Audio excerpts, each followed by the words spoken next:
Hello everybody and welcome back to Robert's Reviews. Today we are starting an entire new series. We finally finished the Harry Potter series. Finally. We are now on to a new series. I don't know if I've actually announced this. I don't think I did. But we are starting the Steven Spielberg directed film series.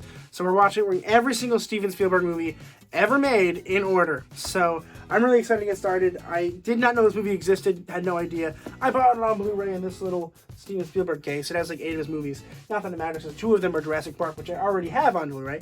But regardless, we're starting the entire series off with Duel.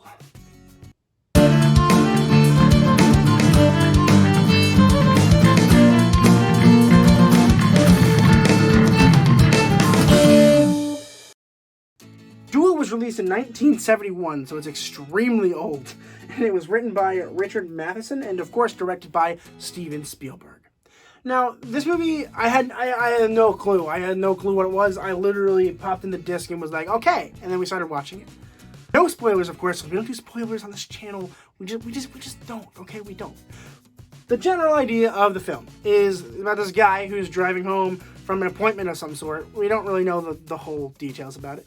And he's driving home, and this maniac truck driver is, like, trying to kill him, basically, with his truck, which is a pretty interesting idea for a movie. First of all, Quentin Tarantino totally stole this idea from him when he made Death Proof. So there's that, if you're interested in knowing that little spoof. Very similar vibes. This one was a lot different because we didn't know anything about the characters at all. Like, nothing. Which is the main issue that I had with the film. Really, it's the only issue that I had with the film, but it's a pretty big issue. We knew nothing about the characters at all. Like, literally nothing. Not a single drop of information we knew about the characters. We knew a little bit more about the actual car driver than the truck driver. We knew nothing. We don't even know the truck driver's name. He's just truck driver.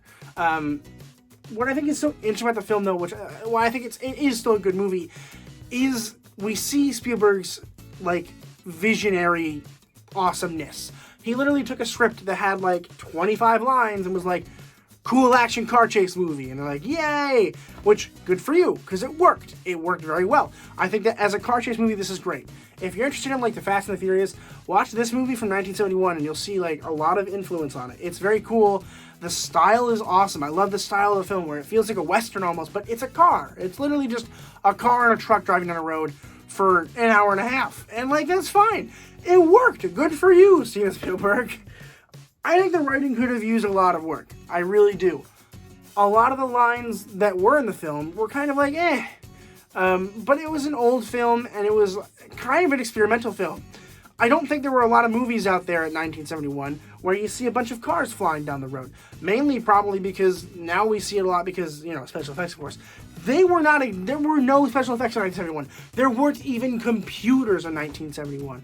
So watch this movie and realize that it's made in 1971 and be like, oh, wow, they actually did all of those things. And good for you. I think it was very well done. The main issue I had with the film was it's kind of boring because you don't know anything about the characters, and it's long for it being a very long car chase. And that's kind of an issue for me because I cannot pay attention to something that I just don't really care about. And this movie just felt like it dragged way more than it needed to. This movie could have been, and actually this is 100% fact, this movie was not originally long enough to be released in theaters. And it wasn't released in theaters in the US, I believe. I think it was only on TV.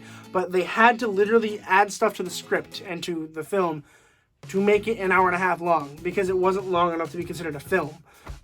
Which is why I think a lot of the movie just kind of feels repetitive and long, is literally because they had to come up with something to add to the film to make it an actual feature-length film.